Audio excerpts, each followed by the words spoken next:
I pretty much want to show you everything you need to know about making a worm tower right here. And you can see over here is some failure, and oh my word, is it stinky. And then I'll show you my success, and hopefully you can learn from it and replicate it, because every garden needs a worm farm to support it. It will help you so much and help your plants. So just to tell you what a worm, this is a worm tower technically, a worm tower is. So at the bottom of this bucket, I have just a regular bucket with holes in the bottom, that, or without holes in the bottom, that collects any liquid that falls out of this top bucket. Then this bucket actually has holes around the outside, on the top, and then on the very bottom as well. The bottom looks like that. And then this is where all the worms are, and the food and carbon material. So your worms are living up here, eating the carbon, or the food, living in the carbon material. And any extra moisture is falling down into this bottom bucket. So in the bottom bucket, any liquid that gathers is going to be highly concentrated fertilizer that you can dump into a couple 5-gallon buckets, dilute, and just spray right on your trees or your bushes, blueberry bushes, or whatever, your garden. Just spray it right on there, and it's going to be so good for them every 2 weeks. Then this will turn into a dark brown material that will be very rich, and it will be your worm compost, and you can sift it out, get all the nice granules out, and either put them directly on the garden or make compost tea out of them. And then your worms you'll keep your worms, and they'll keep breaking down your food scraps. So after they get halfway done with this bucket, I will put another bucket on top like that and start filling this one with food materials. Then the worms will actually come up through the holes in the bottom into this bucket. Once I've had this on for a week or two, the worms have come up into this one, I'll take it off, remove the brown, this will be like fully composted by then, material down here, by taking this bucket out and straining it, and then putting this back in here, and it's got all your worms and your new food to be composted.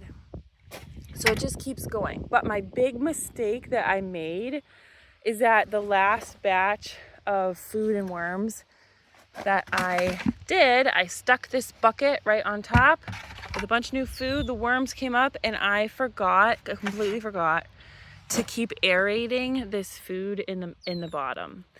And I had not aerated it at all. I mean, for months.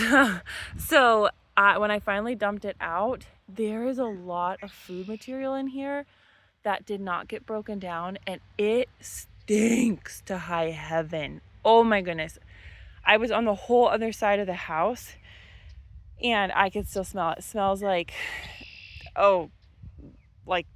fresh manure or something, like just really strong and no good. So this is rich. It's good stuff. I'm not going to just pitch it. I'm going to throw it in with my pine chips that I compost from the chicken coop, and let it compost down the rest of the way, and then use it on the garden later. But this time I'm going to, with this batch, instead of stirring it with a shovel every once in a while, I'm just gonna every week or so dump it into another bucket, and that should give it the air that it needs, so that we keep it an anaerobic process. So I'm just gonna do that real quick. All right, so I just dumped this top bucket into that empty bucket. You can see all these worms down at the bottom stuck there, and then a whole bunch more already went into the bucket. So I'll get the rest of those in there. This is nice and aerated. I've got more food scraps to throw on the top.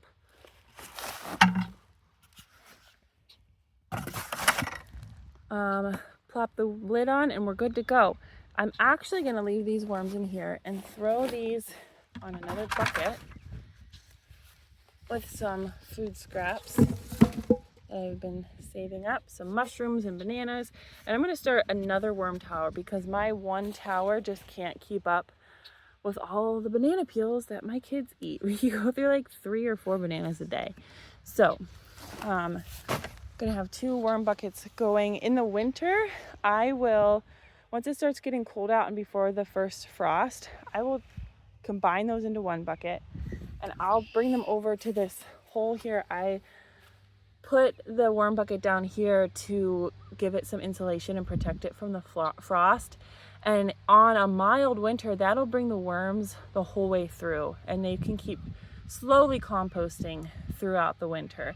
On a harsh winter like we had last year, not going to happen, but their eggs, the worms will die in the frost, but the eggs will survive into the spring and make a fresh farm. So gotta grab my lids, throw these on, and we've got 2 worm farms now. And I just put these on loosely to keep any kind of rodents out or anything, but you can see that's the one that's been in the ground for a while. It's pretty dirty, but there we go.